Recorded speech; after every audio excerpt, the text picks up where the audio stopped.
Hi, Andrew. It's good to see you. Yeah, good to see you also. Good to catch up and visit about this. Absolutely. It's so exciting to talk with an alum. I know all of our students really enjoy hearing from, students who have gone through the program and kind of what their experience was and now kind of what they're doing and how the Leadership Academy has, maybe helped help them inform their careers or some of their job responsibilities or whatnot. So thanks for taking the time to talk with me today. Yeah, no problem. So Happy to do tell it. me again, remind me what year you graduated from Leadership Academy and kind of what your major was and how did you get into it? Yeah, so I graduated from Leadership Academy. I think it was in 15. I think I was in a cohort of 14, 15. That would have been right. And my major was agriculture business management with a minor in ag science. And I got in Leadership Academy. I can't remember how I heard about it now. I think it was just a flyer in a strand. I saw it and I thought, well, that might be a good thing to join. I was always looking for opportunities to meet new people and people from different areas. So try to get out of the College of Ag, but also within the College of Ag, people that maybe weren't in my major. And so I thought this would be a good opportunity to meet people that I didn't have in class, and people that were going to be at least leadership minded. So, and to be future leaders, maybe for future business connections or any other type of purpose along those lines. So that was, my main reason for joining was meet people and then also learn more leadership skills. Employers were always talking about how they wanted people to have more soft skills, and I knew the Leadership Academy would help me with that, and so that's why I joined. And talk about meeting people, which we can get to later on in the interview, because you met some pretty neat people, it sounds like.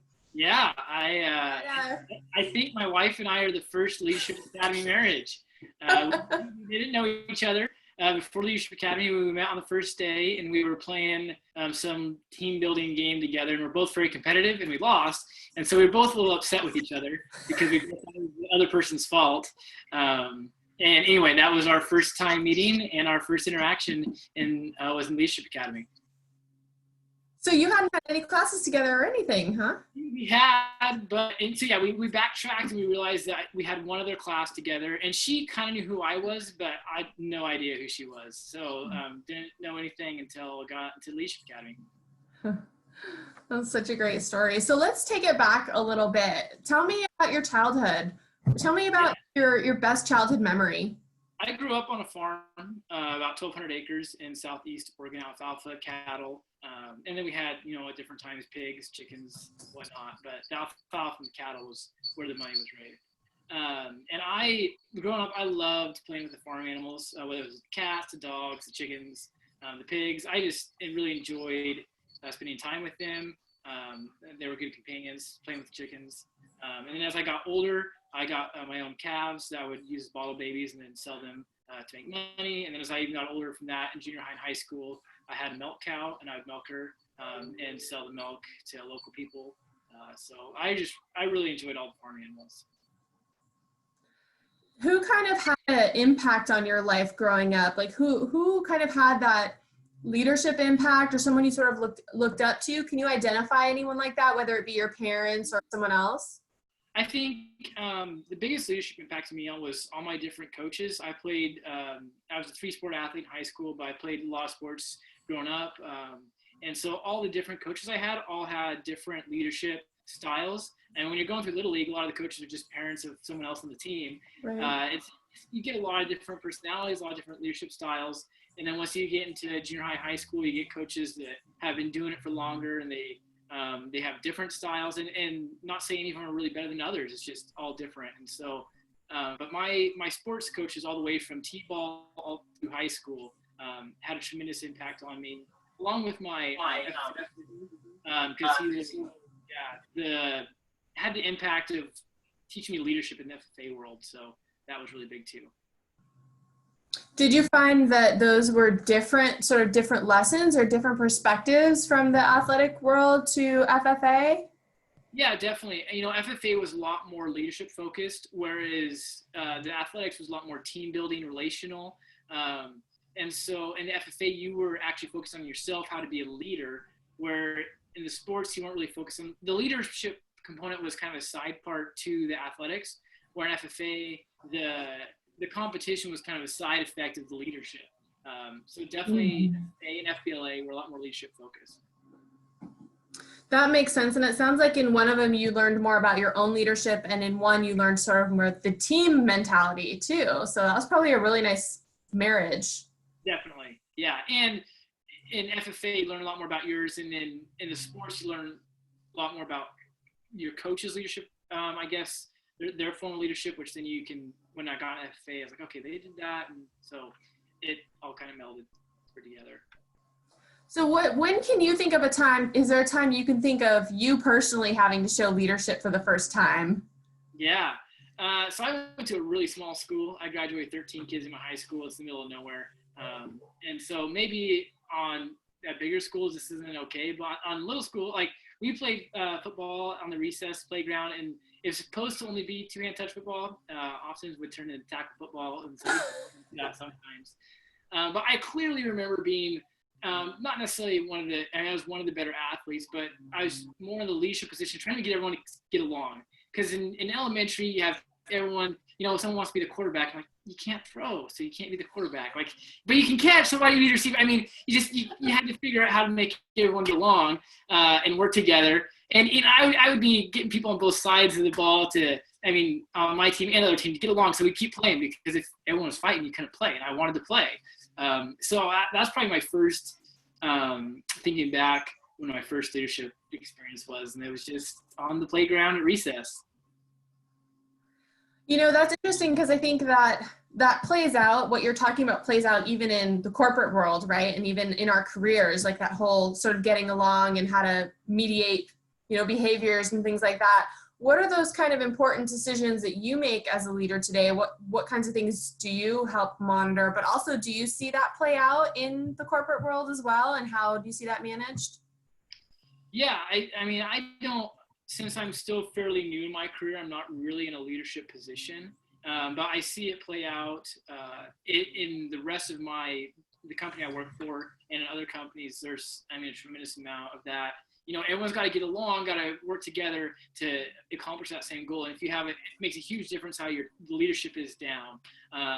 If you have a leader that everyone respects, kind of like I was respected on the playground, and so people would sometimes listen to me. But also, if you have a leadership in your business, in your corporate world, that people respect and more willing to listen to them than if they feel like leadership really doesn't care about them, and they're just there to manage you and make money. You're there to make money for them.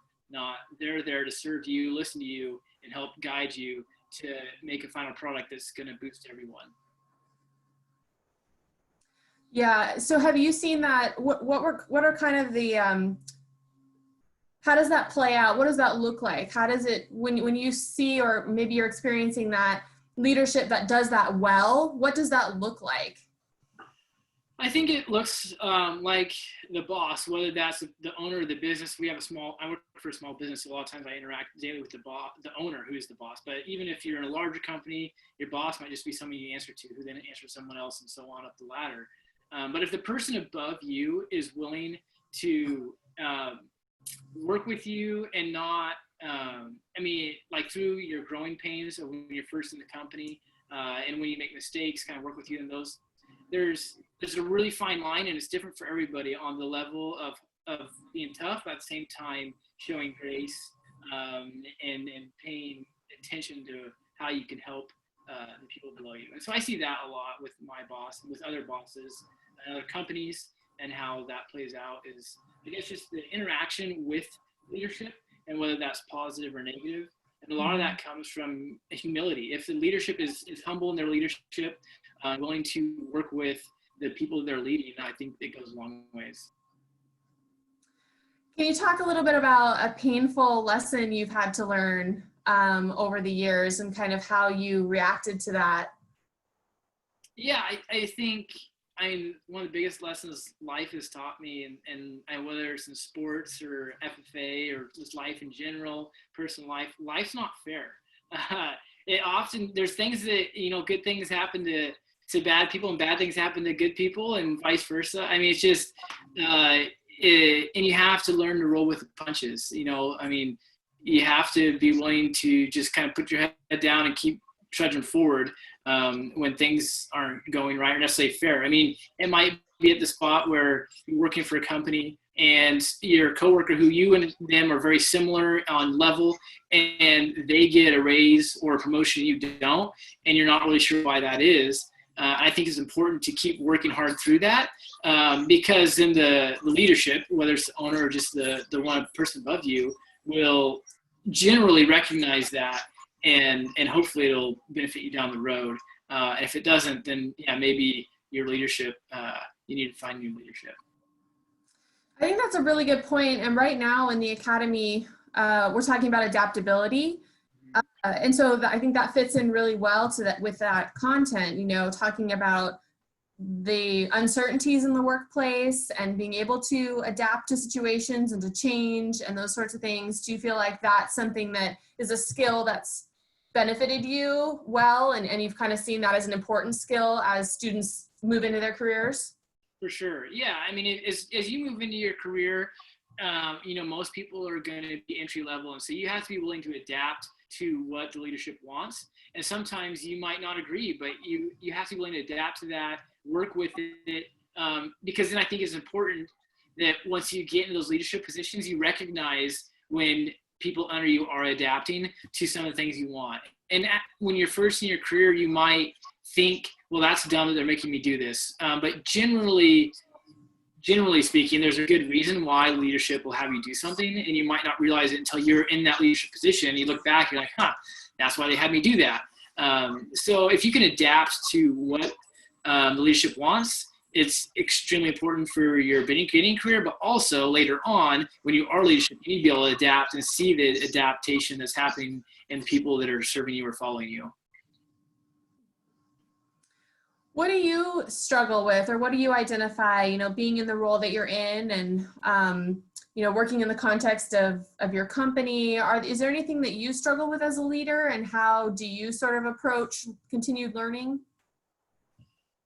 Yeah, things I struggle with as a leader, right now, I'm still in a fairly entry-level position, so there's not a whole lot of leadership going on from, like me going down. So I wouldn't say there's a lot. I think continuing education is important. I've joined, you know, the Young Farmers Ranchers and some other different groups. I think it's important to continue doing those things. But it's definitely, if you get out of college, there's just not near the opportunity to continue education, to have leadership opportunities. When you're in college, it's all readily available, and it's not that way in the workforce. That's a good point. So let's flip the coin a little bit then, without naming names or anything. Kind of, can you talk about like the top 5 mistakes you would say leaders make, or the top 5 things that you would say you kind of see happen or see play out and think, yeah, I don't think I'm going to do it that way when I'm in a position of influence? I think the biggest one is leaders, where they'll fail, is they won't listen to the people that are following them or underneath of them. I mean, we're talking a lot about the corporate world, and so I use the word under them. But a lot of times leadership is people under the leadership is either serving them or following them for some reason. And so when people don't listen to the people below them that they're leading, I think that's one of the biggest mistakes. A lot of times you'll see leadership happen. I think a mistake is, again, it goes both ways, either not having a stiff enough backbone or having too stiff of a backbone. If the leader gives in too often to what wants, it can go poor. At the same time, if you're not willing to adapt, we're talking about adaptability, that's not good too. So it's I guess that's 2 in 1, but trying to figure out the right level of adaptability and listening to your followers. And then another thing I talked about a little bit earlier, but just the humility of leaders. When a leader shows humility or they're humble, I think that goes extremely long ways. It earns respect from the followers or from the people below them in the company. If they can show they're humble, they're willing to admit their mistakes, they're willing to listen to the ideas of the people below them and maybe enact them if possible. So when a leadership shows humility to their followers or the people serving them, I think that goes a long ways.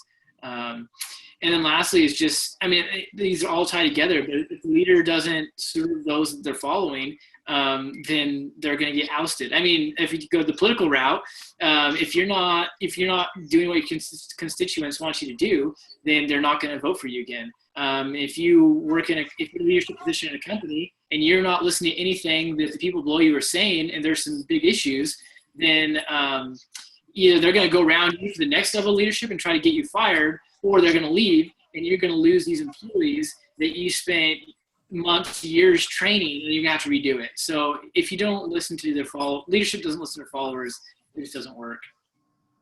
Those are great. Those are great examples. Thanks for that feedback. Yeah. So kind of talking about within your own organization or the experiences you've had, where do kind of the great ideas come from? Where do you guys get your motivation? Where do you get your motivation? How does it work within your infrastructure? Yeah, Harvest Capital is fairly, once again, a fairly small company. So a lot of the great ideas just come from, we have a monthly meeting called a production meeting, just to sit down and visit what everyone's working on. And that's where a lot of our great ideas coming from, is just collaboration amongst the group members, and talking about what our ideas, what are we working on, how can maybe something be different. I think that's where a lot of great ideas come from. I mean, in any leadership position I've been in or been around, the leader will have good ideas, but a lot of times the great ideas come from the people they're following, and they have to listen to those ideas. Going back to the mistakes people make, if they don't listen to the great ideas that someone underneath of them has, those ideas aren't going to come to light. So you guys really have a culture of sort of everyone is on a level playing field when it comes to idea generation or something like that. Very much so. Yeah, no, we're encouraged to bring our ideas to the table, put them out there. And a lot of times if there's something new, they'll be listened to. And that's what's key, is if you say verbally that you want new ideas, but then you never listen to new ideas, then you really don't want them. You're just saying that. But it's great that our company ideas are often listened to and implemented. And so that works well. So what do you think, kind of, again, talking within the context of your experiences that you've had, what's one characteristic that you think every leader should have? If you could break it down to one. Break it down to one. I'm going to go back to being humble, humility. I think that's one of the biggest characteristics as a leader in general. Different leadership positions, there's probably some other characteristics that might be better than humility. But in general, across the board, whether it's politics, business, sports, whatever, I think humility is probably one of the bigger ones.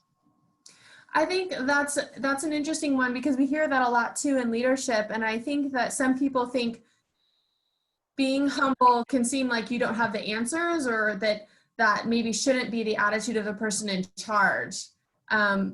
So I think that's an interesting take on it. I think there are people that view that differently. So can you talk a little bit more about why you think that the humbleness is key?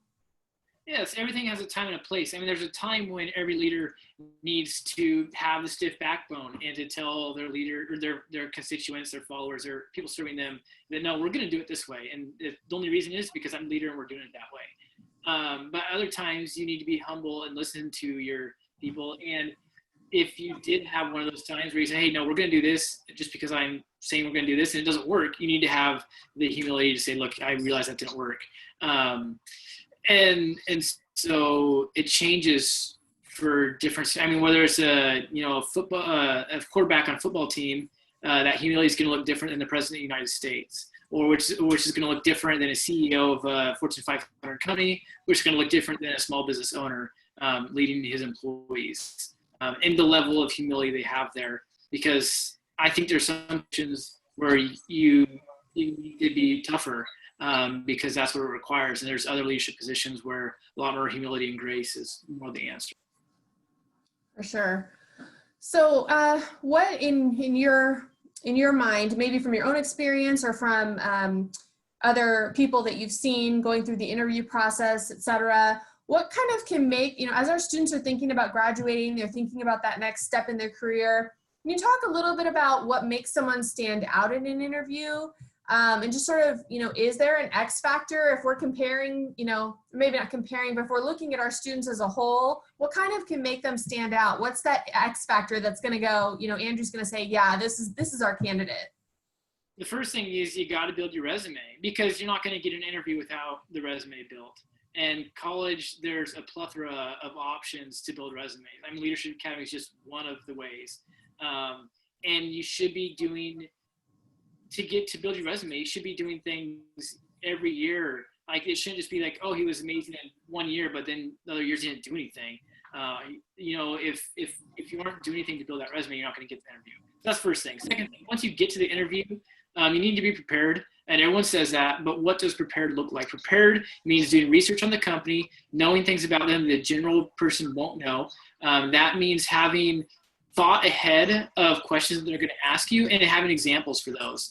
And then when you're in the interview and they ask you questions, freely give example, like say, answer the question. If they ask, what's a tough time, or how did you handle something tough?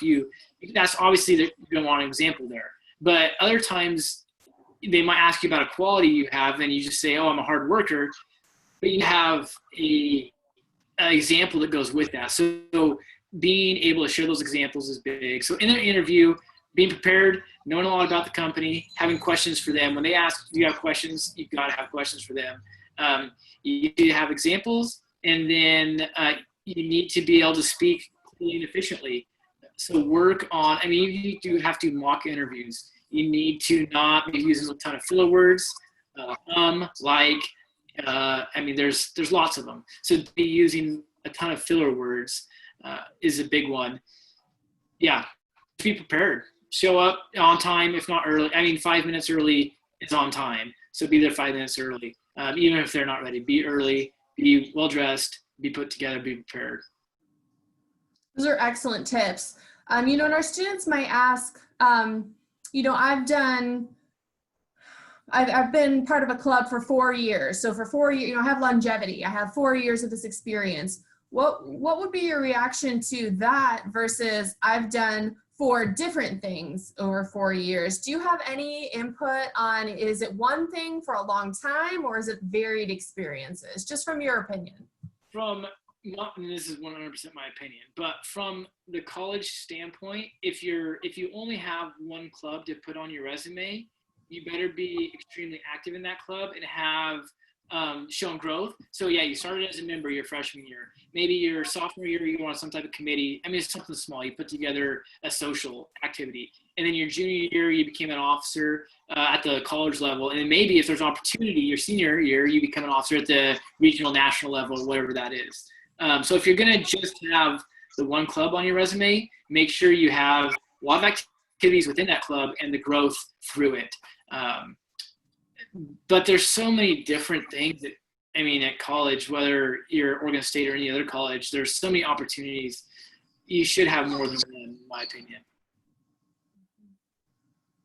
That's excellent. Excellent feedback. If you could give one piece of advice to students about kind of their first time entering their career choice or kind of that next step in their life, based on your experience, what would it be? What's that piece of information you wish you knew?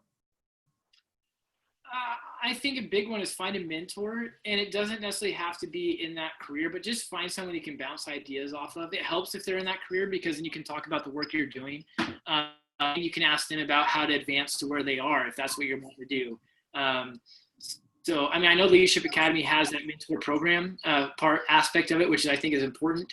And for Leadership Academy, your mentors are chosen for you, which works well sometimes it doesn't. But if you have the opportunity to choose your own mentor, I think you're a lot more likely to get someone that you'll connect with, and you'll be able to, have a conversation with that's going to help you. And I think having someone that bounces ideas, the frustrations, the ideas, different things off of is important. And it's pretty simple. You just say, hey, you want to go? I want to get coffee with you. That'd be all right. You can start with that. And if that one's super awkward, then don't do it and find someone else, or, maybe struggle through and do it again, because after a while it'll become more normal. But it's fairly simple. Do you think it's important? Do you recommend having a mentor even after school, like a professional mentor? Yeah, I think having a mentor after school is important. I don't necessarily think it has to be a professor or, someone in politics. I mean, I don't know what you mean by professional, but just having someone that is that you can bounce ideas off of or frustration to, and someone that's, I mean, hopefully someone that's in some type of leadership role, or at least has gone through a lot of things similar to you. So why do you think leadership education is important? Why do you think it's important, number one, for our students to be involved in, but then also, sort of that continuing education that we were talking about earlier. So once they've graduated, why do you think leadership development is important, and have you found it to be important to you? It's important simply because it puts you ahead of other people. And there's so many, when you're looking for jobs, when you're applying and you're going against someone else, if you have that leadership component, it's going to help you a tremendous amount. So I mean, that's one of the biggest reasons is your job potential, but also your personal potential. I think all of us have so much more potential than a lot of us ever reach because we don't even try for it. And so if you have that leadership education, it'll help a lot. Second part of your question was? Mm-hmm. And that continuing education piece, you sound like you're committed to that continuing education even since you've graduated, that's still really important to you. Yeah, and it's difficult once you're out of college, but I think it's important to continue that education, whether it's, and it doesn't have to be like classes or webinars, it can be going to conferences. In agriculture, in the wintertime, it gets a little old because there's so many conferences. I mean, there's just, whether it's pesticide or crops, I mean, each commodity has a conference, and then you get into different businesses have conference. I mean, there's all these conferences, but a lot of those have really good information. A lot of them have really good presentations that are really good. So I think that's important. Mm-hmm. Yeah, and being able to take advantage of some of those scholarships that we're able to offer students to be able to go to things like that and be able to grow some of those skills. And also the networking piece. I know you talked a little bit about this when you were on our panel, but that networking piece is really important too. Mm-hmm. Yeah, I mean, the Leadership Academy has a ton of money available for scholarships. I didn't take advantage of those scholarships exactly, but I took advantage of a tremendous amount of scholarships while I was in college. I went on an internship to New Zealand. It was fully funded through scholarships. So if you can have those kind of opportunities for free, then why not? And I always meant to use the Leadership Academy ones. I just never got around to it. But if you have something you want to go to, yeah, go for free. I mean, in college is the only opportunity you really have to do those kind of things. You're working for a company and they're going to pay you to send you something. But I mean, there's so many opportunities in college that they aren't there once you get out of college. That if you can get free stuff, why not? It's so true. I think, being in the working world, you look back and you think, oh, there's so much opportunity, when you're in school, to take advantage of some of those things that you just can't do now that you're out of school, right? Yeah. Yep, exactly. So, yeah, take advantage of the time while you're there. It's short, and once you're out, it's a lot different.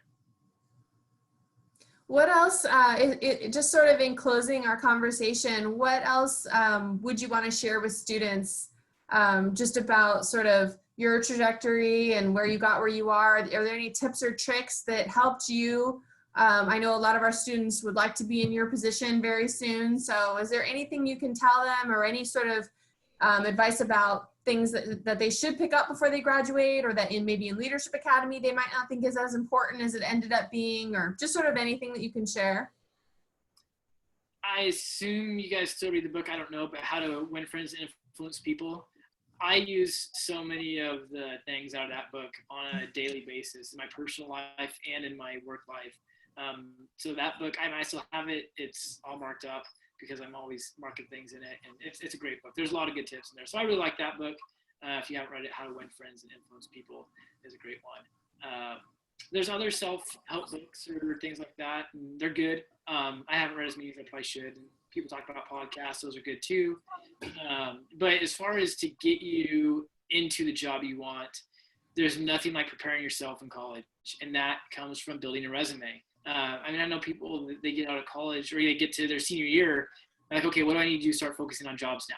And you're like, well, you're 3 years too late. You should start as I mean, really, and that, I mean, as a freshman, I had no idea, and most freshmen don't know what they want to do or what job they're going to get. That doesn't mean you can't start putting things on your resume.